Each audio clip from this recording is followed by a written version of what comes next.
Ezekiel dated this vision on the 10th day of the month, at the beginning of the 25th year of their exile.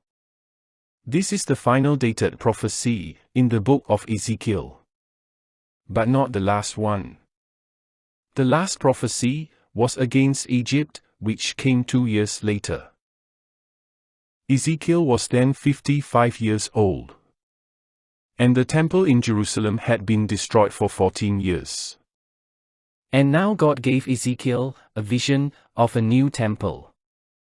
This revelation brought hope to the exiles of returning to the land and reviving temple worship.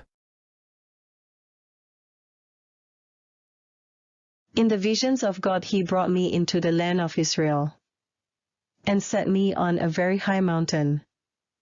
And on it to the south there was a structure like a city.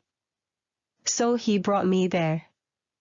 And behold, there was a man whose appearance was like the appearance of bronze, with a line of flax and a measuring rod in his hand. And he was standing in the gateway. The Lord took Ezekiel in his vision to the land of Israel, and set him on a high mountain. Looking south, Ezekiel saw a structure that resembled a city.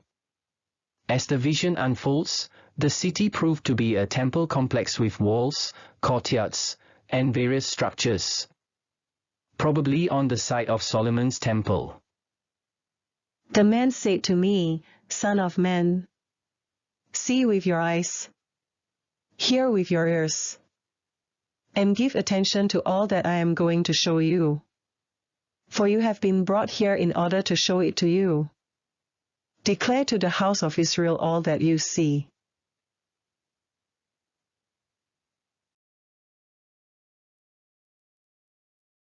In the man's hand was a measuring rod of 6 long cubits, each of which was a cubit and a handbreadth. 1 long cubit equals 1 cubit plus 1 handbreadth.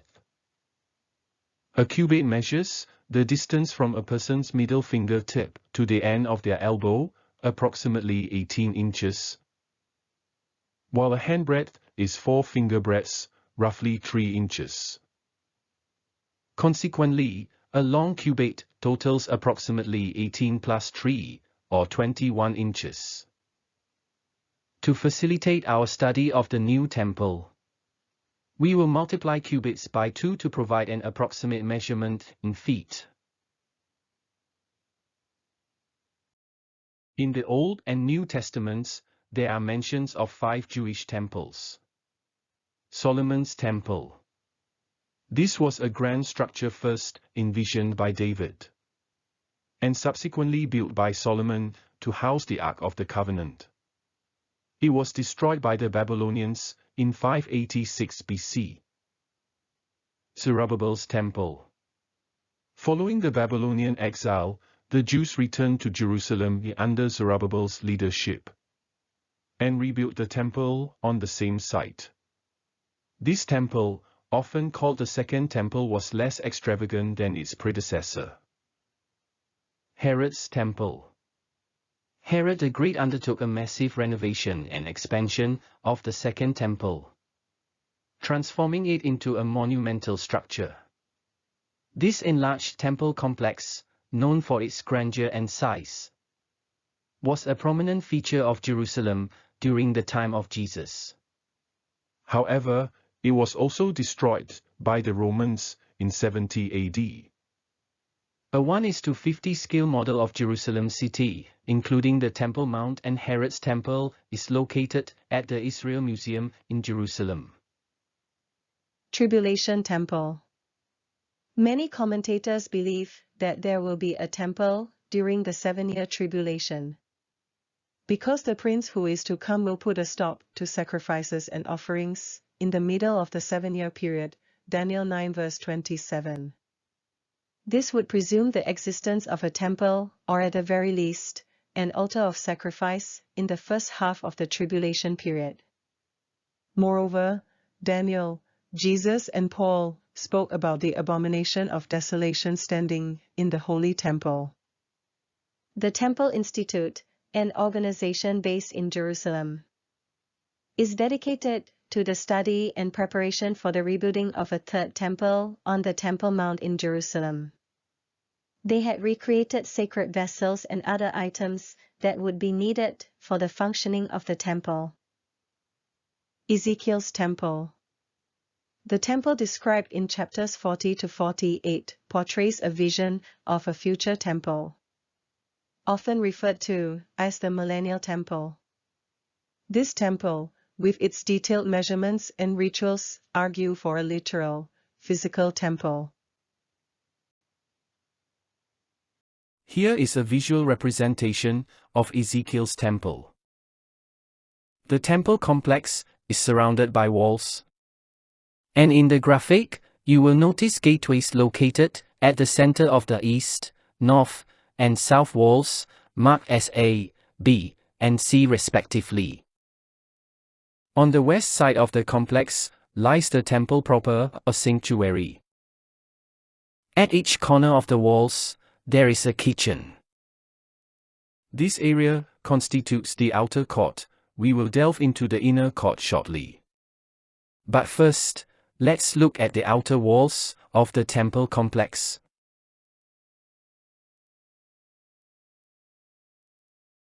And behold, there was a wall on the outside of the temple all around. And in the man's hand was a measuring rod of 6 long cubits. So he measured the thickness of the wall, 1 rod, and the height, 1 rod. The outer wall is approximately 12 feet high and 12 feet thick. Pause for a moment to visualize the scale of the walls.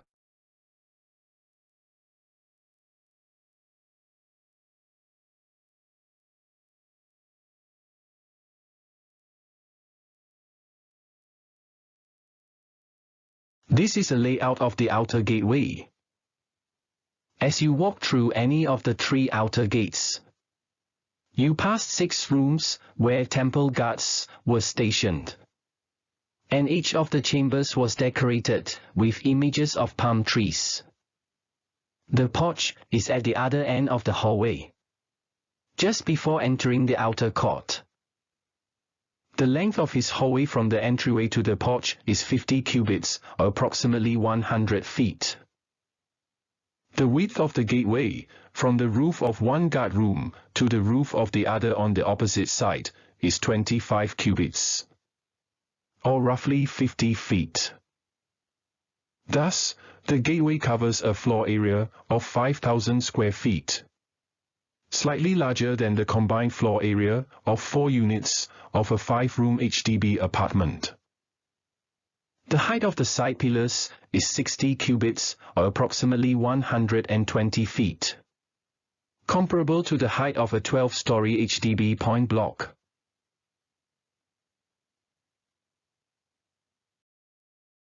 Ezekiel 47 verses 1 to 2. Then he brought me back to the door of the house. And behold, water was flowing from under the threshold of the house toward the east, from the right side of the house, from south of the altar. He brought me out by way of the north gate, and led me around on the outside to the outer gate by way of the gate that faces east. And behold, water was trickling from the south side.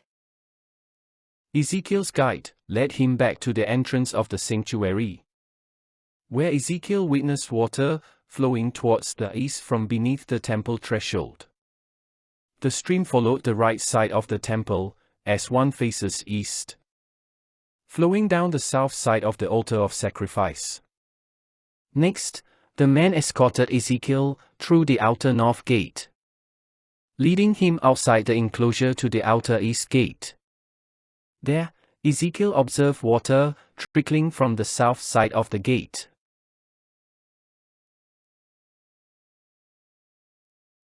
When the man went out toward the east with a line in his hand, he measured 1,000 cubits, and he led me through the water, water reaching the ankles.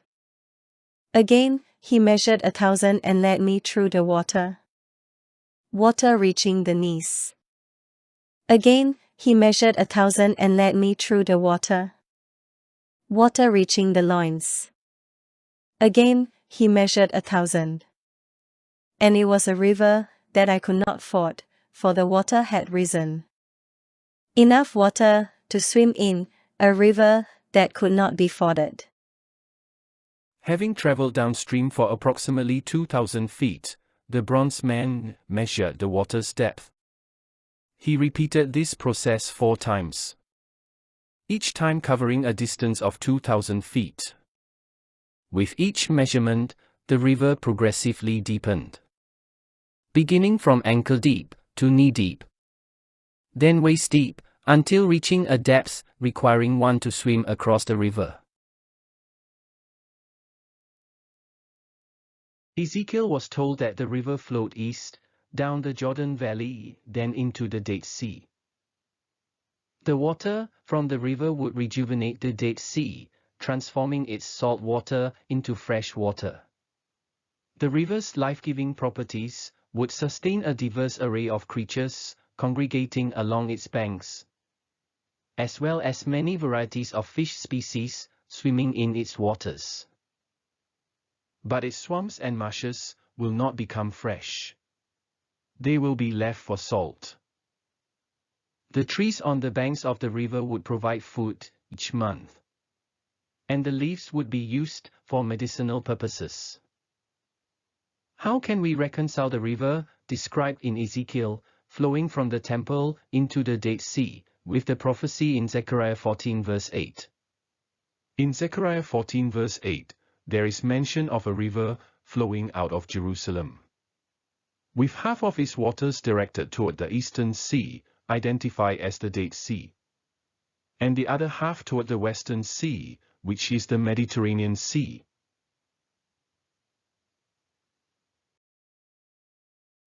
Some have reconciled these two prophecies by suggesting that water will initially flow eastward out of the temple, then southward towards Jerusalem.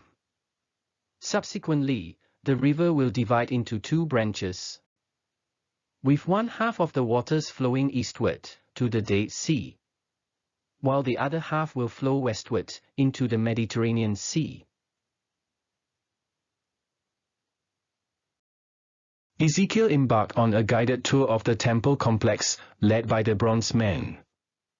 Entering the temple complex through the outer east gate, Ezekiel moved across the outer court to the outer north gate. Again, crossing the outer court, they arrived at the outer south gate.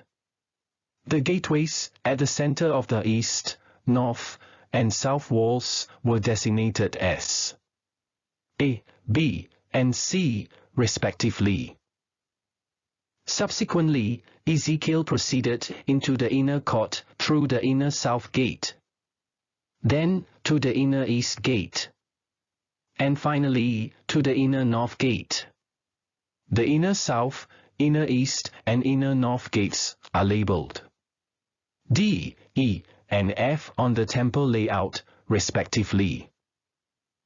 While Ezekiel entered the outer sanctuary, or the holy place, the bronze man alone ventured into the inner sanctuary, the most holy place.